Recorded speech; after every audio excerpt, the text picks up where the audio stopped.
Hello, everyone. Charles Watts here. Welcome back to Inside Arsenal. It is Wednesday, and what a wonderful Wednesday morning it is. I'm sure you guys have woken up this morning feeling very good about yourselves, and so you should after a fantastic win for Arsenal last night in the Champions League. Absolutely smashing Sporting 5-1 over in Lisbon. So plenty for us to discuss today. We're going to go over the game. I'll give my thoughts on what we saw from Arsenal last night. We'll look at what Mikel Arteta's been having to say afterwards on the win, on Gabriel's potential injury. Got player ratings to go through. As you can imagine, they are pretty good given the performance that Arsenal produced last night. Got lots of you guys who immediately came back onto the channel after the full-time whistle last night to give me your thoughts on what you'd seen. And what you'd seen was a really, really good Arsenal performance, a statement win. And it was a statement win. You know, we all went into it wondering what sort of Arsenal performance we were going to see against a Sporting side who we'd spent the last 2 days hearing non-stop about how good they were at home, 13 months unbeaten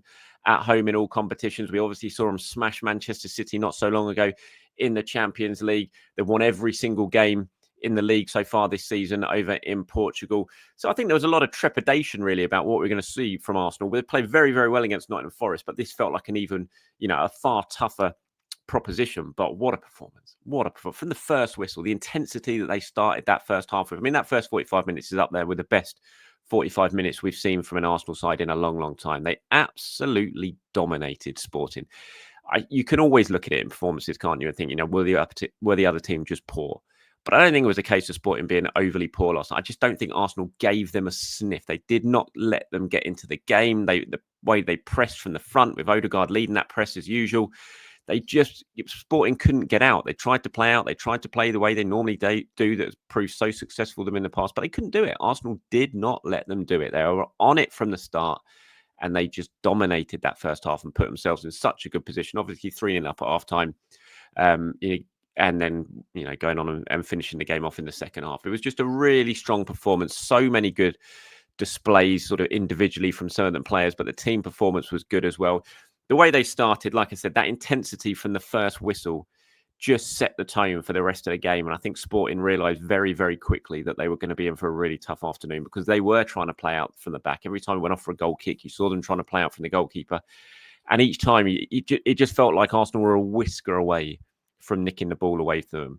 And they just enjoyed an awful lot of territory. And then they got the first goal very early on, which was it was brilliant ball from Gabriel Timber. Lovely to see Martinelli attack that back post space, with a real sort of intensity. There was intent there. He wanted to get in. I think it was poor from the 17-year-old fullback or wing back. Obviously, Martinelli got in ahead of him. Not sure the keeper covered himself in too much glory either. I think he probably thought Havertz was going to get there, but it was a wonderfully sort of tempting ball across the box from Gabriel Timber.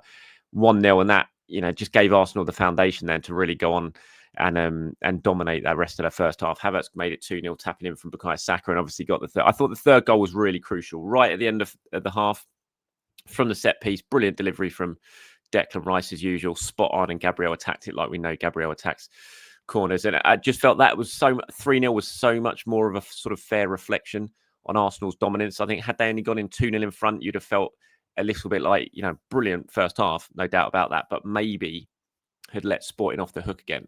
And if you're only 2 goals up, you're always in a little bit of danger then. One goal changes everything. And the fact that Sporting did get that goal so early in the second half from the corner, Arsenal just switched off. Calafiori lost his man. And, had that been 2-1 at that point, you would have been worried. Having that extra goal advantage, the third goal of Gabriel, would just, as much as it was a bit disappointing, you always felt, Arsenal still had that lead to protect with that extra goal. I think it was really, really important. What I actually really liked about the second half as well, because, Sporting, after getting that goal, understandably were buoyed by the goal. And for the first time, the only time really, they had about a 15-minute spell when they were on Arsenal. They had, I think Gyokeres had that free kick when he put into the top tier, and they had a couple of other shots. Raya had to be alert a couple of times. And what I really liked was the sort of character that Arsenal showed to ride that bit of a storm and then take control of the game again. I mean, honestly, how Diomande didn't get sent off in that second half for the foul, for the penalty he gave away. He'd already on a yellow card.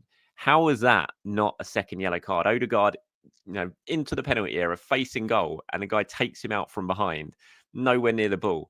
It's just the most nailed-on second yellow card I've ever seen, and somehow he got away with it. And then he went and forearmed Gabriel Martinelli in the face straight after that as well and got away with that. So, he was certainly walking a bit of a disciplinary tightrope, Diamante.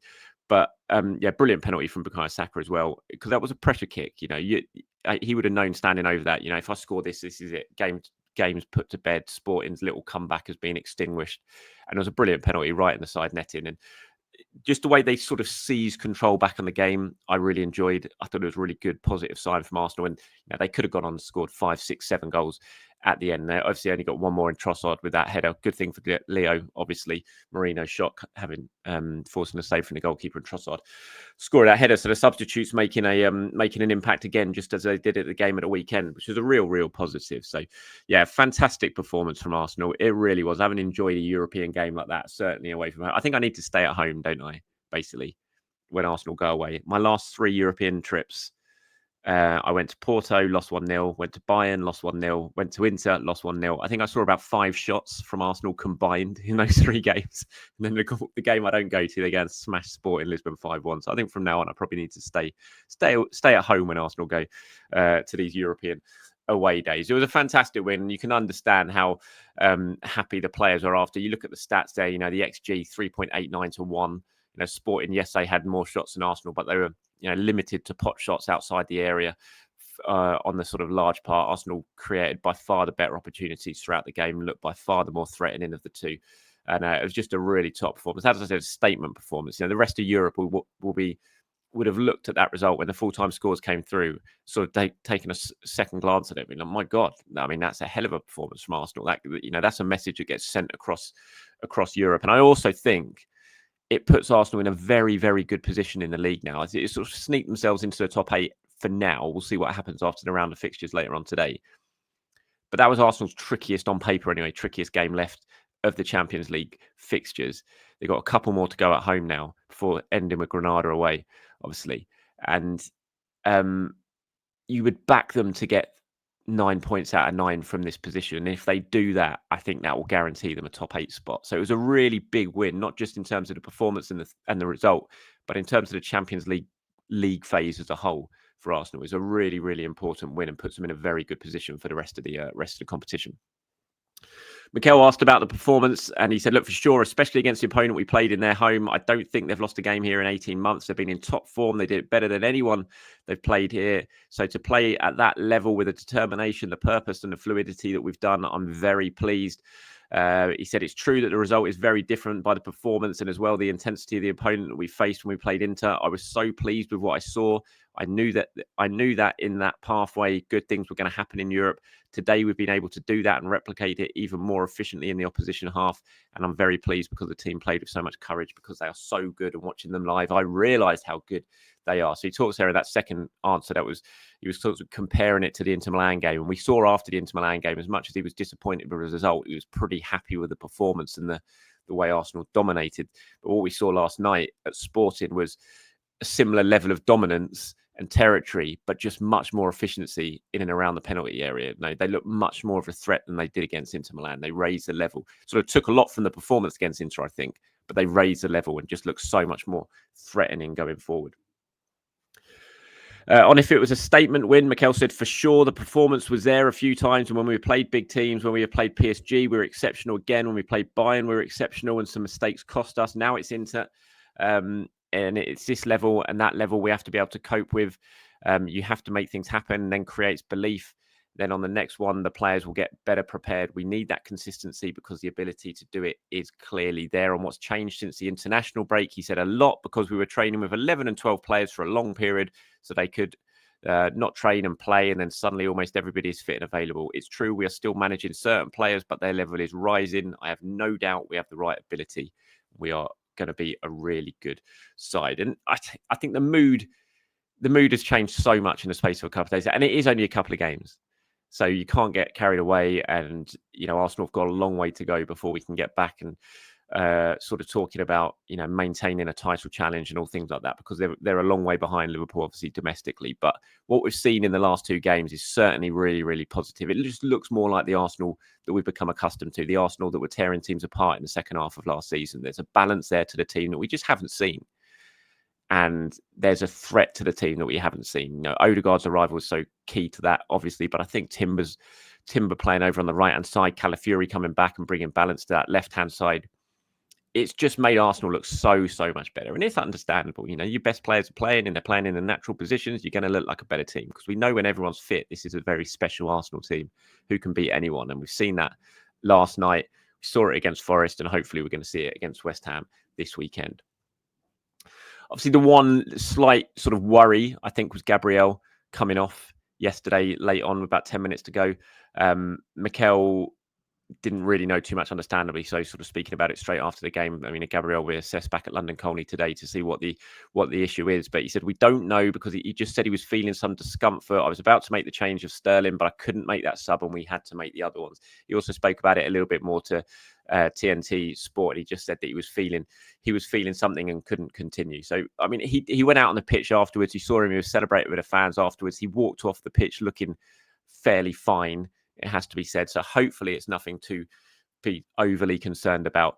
He will be assessed back at London Colney today, and then we'll see what happens from there. But it was the one slight disappointment. I mean, if you're watching on YouTube, you can see the picture there, Gabriel celebrating his goal with the Gyokeres celebration, which didn't seem to go down too well with Gyokeres. He said, I didn't know. He was asked about it afterwards by reporters, and he said, I didn't know he did that, but it's fun that he likes my celebration. He's welcome to steal it if he can't create his own. Little bit of saltiness there, I would say, from Gyokeres. I'm sure Gyokeres was disappointed. Gabriel and Saliba were brilliant against him yesterday. You could see they were so up for it. I thought they would be. I look at Gyokeres, and he's very similar to Haaland in how he plays. You know, he likes to dominate defenders. He's so physical and strong. He likes to sort of stay tight to them and then roll them and get away. But that's the sort of forward that Gabriel and Saliba love playing against. You know, we know they love playing against Haaland. They relish it. And I always thought they would probably relish playing against Gyokeres, and you could see from the start they loved it. They got so tight to him, both of them, Saliba or Gabriel, whoever it was who was on him. They were so tight to him, they just didn't give him a chance really. And I think that was probably a little bit of a pointed message from Gabriel, because all the talk ahead of the game was against how good Gyokeres was and what his record was like, and you know, could he do what he did against Man City to Arsenal? And I think Gabriel and Saliba probably took that pretty personally and were determined to prove a point yesterday. And I think they absolutely did that. Freddie Lundberg didn't like it either. He was doing commentary. Obviously, Freddie's Swedish like Gyokeres. And he said, where's the quote? I got to say, I'm not a fan of it. Of course, he must have, when he says he means Gabriel. Gabriel must have had a lot of talk about playing against Gyokeres and whether he would be able to do it. Then his point is showing that he can handle it is quite simple, but I think it's a bit disrespectful. Maybe I'm old-fashioned. I don't think it's necessary. I think someone else that has that target gesture, just leave it alone.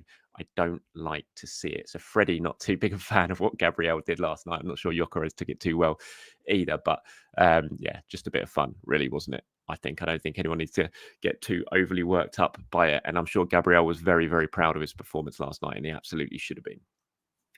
So talking about that then, talking about good individual performance, here are my team ratings for last night. As you can see, they are really, really good. I mean, it doesn't get much better away from home in Europe than what Arsenal produced last night. You know, it was a special performance. The first time since the Inter Milan game back at the San Siro when Arsenal won 5-1 that they've scored 5 goals away from home in Europe. I think, maybe they did it against Fenerbahce as well between that. You know, but I think they won 5-2 against Fenerbahce. So this was their biggest win since the game away from home, since the Inter Milan game at the San Siro. So my player ratings, Raya, I thought was excellent. You know, again, everything he had to do in terms of coming out, claiming crosses, he did it really well. He made a couple of really sharp saves in that second half when Sporting were threatening a little bit of a comeback. Gave him an 8. Timber, I gave a 9. I thought Timber was brilliant. I really, really did. The more you see Timber, the more you realise just how good a player he is and what an impact he could have made last season. Timber, just superb. I mean, the Lauren vibes are so strong with him. He just reminds me of Lauren so much in everything that he does, the way he plays, how the warrior-like mentality he's got, the way he gets forward to support the attack down that right-hand side. He really does just remind me of Lauren so much. I thought he was great last night, Timber. Absolutely superb. Gave him a 9. As I said, Saliba and Gabriel just monstered Gyokeres throughout. Really great performance. Gabriel getting his goal as well. Gave him a 9. Gave them both 9s. Calafiori gave a 7. Yeah, most of Arsenal's play was down the right-hand side. You see, when you see the heat maps of Arsenal's play and the sort of percentages of where they attacked, it was all down the right-hand side. But I still like that left-hand side again with Calafiori, Rice, and Martinelli. You know, although most of the play went down the right, when it was down the left, they still looked solid and good and supported the right-hand side well when they needed to. So I thought it was a good performance as well. Calafiori gave a 7. Partey I thought was great. There's a couple of times he played himself into trouble in the second half. Maybe he was a little bit overconfident. couple of passes that were cut out that allowed Sporting to break. But on the whole, I thought Partey was really, really good. Some lovely touches, lovely passes, brilliant ball over the top for Saka in the build-up to Havertz's goal. Excellent performance from Partey again. Gave him an 8. Odegaard 9. Just sensational, Martin Odegaard, especially in that first half. That opening 45 minutes, everything that Arsenal did went through Odegaard. The way they dominated territory and kept Sporting pressed back, that was just down to Odegaard. With the way he led the press, he was just brilliant. What a player he is. I mean, Bukayo Saka was speaking afterwards, said, where is it? I actually took the quote down. Here it says, he's an unbelievable player. When he returns, you could just see the big smile on my face. There's a chemistry we have. I enjoy playing with him. I'm happy he's back and I hope he stays fit for the rest of the season. I think that is a message that is echoed by all of us. But you could just see when you put Odegaard back in this team and how it has just lifted the entire players. When Bukayo that says that, it's just giving me a smile on my face. When you look around and you know that Odegaard's in that team, if you're an Arsenal player, you just feel so much better. You must feel so much more confident that you're going to cause teams problems because he's so good. So yeah, he was brilliant. I gave him a 9. Rice, I gave a 7. Brilliant delivery for the corner. I enjoyed Rice's performance. Looked much more like the Rice we saw last season, I thought, which was good. Gave him a 7. Saka, I gave a 9. Brilliant penalty, really key penalty as well. Set up the goal for Havertz. Was a constant threat down that right-hand side. Real sort of leader-like performance, I thought, from Bukayo Saka, and then Havertz and Martinelli, both decent performances from them. Led the line well. Havertz, Martinelli showed some good intent. Got the first goal, which was crucial. Gave him a 7. Subs that came on, obviously good to see Trossard score and Marino involved in that goal. Zinchenko did quite well, I thought, Zinchenko, actually, when he came on. Some really good stuff down that left-hand side. A couple of really nice passes that split Sporting open. Kivior and Ranieri came on as well. So those are my player ratings for last night. It was tough to give a man in a match, but I think I'd probably give it to... I know Saka got voted it by the Arsenal fans. I think Saka got it on TNT as well, but I'm going to give it to Gabriel. I thought just the way he was so strong, stopped Gyokeres playing, which, not many defenders have been able to, and also scored a goal. So I think my man in that probably just goes to Gabriel, but it could have been a toss of the coin between Saka, Odegaard, Gabriel, Saliba. They were all absolutely exceptional last night.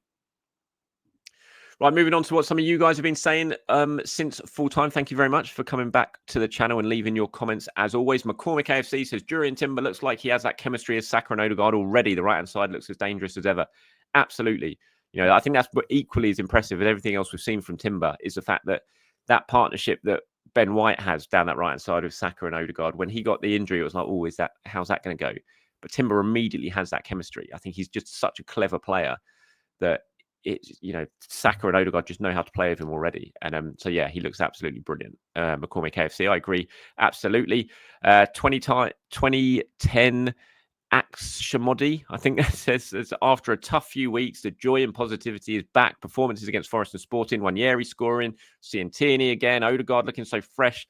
Everything's coming together. Hope we can continue this momentum in a really important phase of the season. Carlo says, top performance and results. Statement win from the Arsenal. Timber excellent and Partey boss the midfield. Blair says, dominance. And then the song, who put the ball in the Sporting net? Who put the ball in the Sporting net? Half the... You know the rest. Indeed, we do.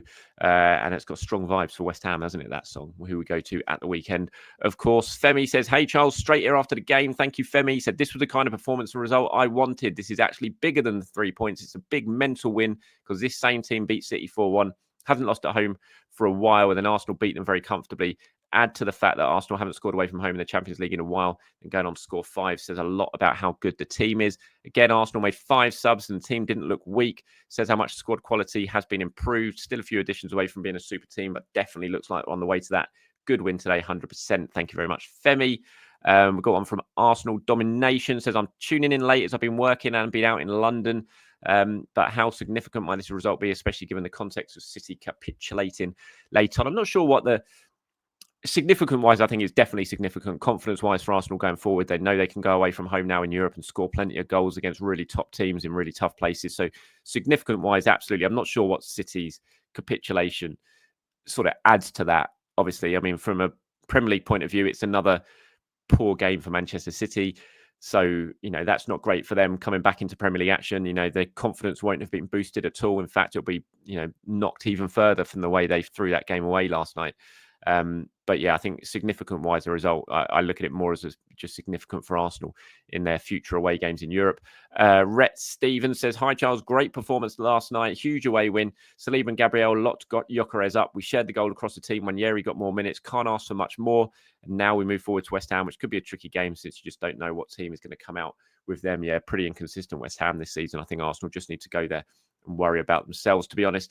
And finally, one from Joe, who says, "Did anyone get a picture of the fireworks going off behind Raya? Darren Fletcher said on comms that they were going off all over the penalty area, but it wasn't shown in the broadcast." If you're watching on YouTube, Joe, then you can see the fireworks there, which just mad, really, all above David Raya's penalty area in the first half last night. It sounded mad in the stadium. We didn't get to see it, like you said, on the TV, but you could hear it, just explosions all over the place. And yeah, I'm sure that was that caused David Raya a little bit of a fright with those going off over the top of their heads. You would imagine UEFA punishment is going to be coming Sporting's way for that, because you can't really be doing that, can you? So yeah, there's a picture of the fireworks that happened last night. And there's certainly plenty of fireworks on the pitch as well from Arsenal, because what a performance that was. That's it from me, everyone. Thank you very much for watching and for listening. Appreciate it as always. I'll be back tomorrow. Attention starts to turn towards the Premier League once again. That big game at West Ham coming up this weekend. Have a great day. Speak to you soon. Bye-bye.